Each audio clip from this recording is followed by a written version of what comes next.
रविंद्र भाटी ने किया बड़ा ऐलान।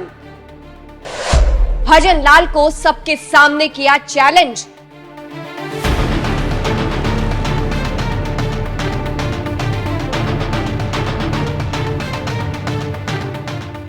नमस्कार, मैं हूं आपके साथ सृष्टि श्रीवास्तव। श्री विधायक रविंद्र सिंह भाटी जब बाड़मेर से चुनाव लड़ रहे थे तब हर जगह उनकी ही चर्चा थी।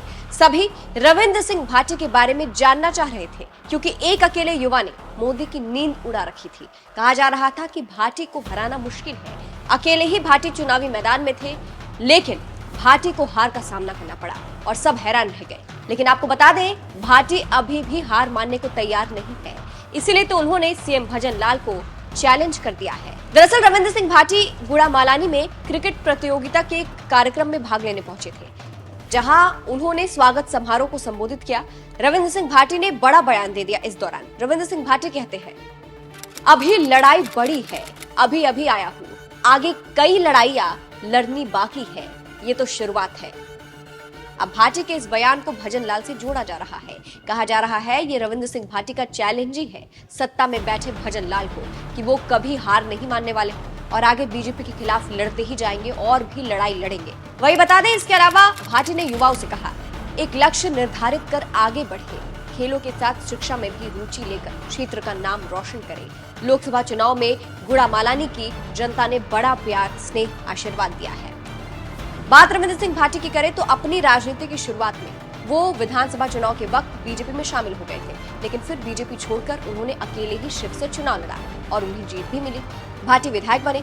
इसके बाद उन्होंने बाड़मेर से लोकसभा चुनाव में अपनी किस्मत आजमाई, लेकिन कांग्रेस के उम्मीदवार राम बेनीवाल के सामने वो हार गए। इसके बाद भी जनता उन्हें पहले जैसा प्यार, सपोर्ट सब दे रही है और विधानसभा में भी भाटी लगातार भजन लाल के खिलाफ मुद्दा उठा ही रहे हैं।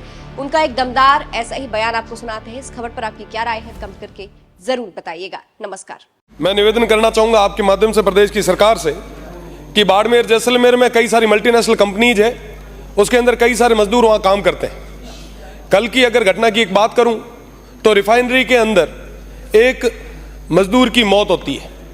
मौत का मुख्य कारण किसी भी तरीके की कोई सुरक्षा व्यवस्था उन्हें उपलब्ध नहीं करवाई गई थी, जिसके कारण यह घटना घटित हुई। मैं बताना चाहूंगा कि आए दिन ऐसी दुर्घटनाएं हो रही है, मजदूरों की मौत हो रही है। ज़्यादातर जो मजदूर हैं वो यूपी और बिहार के हैं।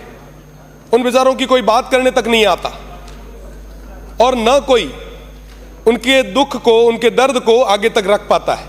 मेरा निवेदन है आपके माध्यम से कि ये तमाम जो मजदूर हैं, इनको प्रॉपर तरीके से इनकी सिक्योरिटी के लिए, इनकी सेफ्टी के लिए सभी तरीके के उपक्रम अवेलेबल कराने चाहिए। साथ ही साथ एक मजदूर की पीड़ा को हमें समझने की जरूरत है। वो भी किसी का पिता है, किसी का पति है, किसी का बेटा है, किसी का भाई है। वो बड़ी मुश्किल से अपना जीवन यापन कर रहा है। आज के समय में उनकी कोई बात नहीं कर रहा है। मुझे लगता है कि विशेष रूप से आपको इस तरफ देखना होगा। साथ ही साथ मैं निवेदन करना चाहूँगा कि विंड, सोलर, माइनिंग और कई सारी तमाम जो कंपनीज काम कर रही है, उनके अंदर कई सारे जो मजदूर काम कर रहे हैं, उनकी जब मृत्यु होती है, कोई दुर्घटना होती है, तो उन्हें किसी भी तरीके का कोई पीएफ, कोई गारंटी, कोई भी तरीके का बीमा परिलाभ नहीं मिलता है। मेरा निवेदन है कि इस हेतु भी तमाम कंपनीज को आप पाबंद करें। साथ ही साथ वो जो श्रमिक है उनको जागरूक करने का भी हम सबको काम करना चाहिए ताकि उनको बीमा का और तमाम चीज़ों का फायदा मिल सके। तो मेरा निवेदन है कि ये जो सेफ्टी से रिलेटेड जो भी समस्या आ रही है, वो मजदूर है, उनके पास में उनकी आवाज़ को मजबूत हम सबको मिलकर करना होगा। मेरा निवेदन कि इस मामले में आप देखें और तमाम राजस्थान में जो भी उद्योग है, उनके अंदर काम करने वाले मजदूरों की जो सुरक्षा है, उसको लेके हमें गंभीर होना होगा। संवेदनशीलता दिखाते हुए इस पे काम करने की जरूरत है। बहुत बहुत धन्यवाद।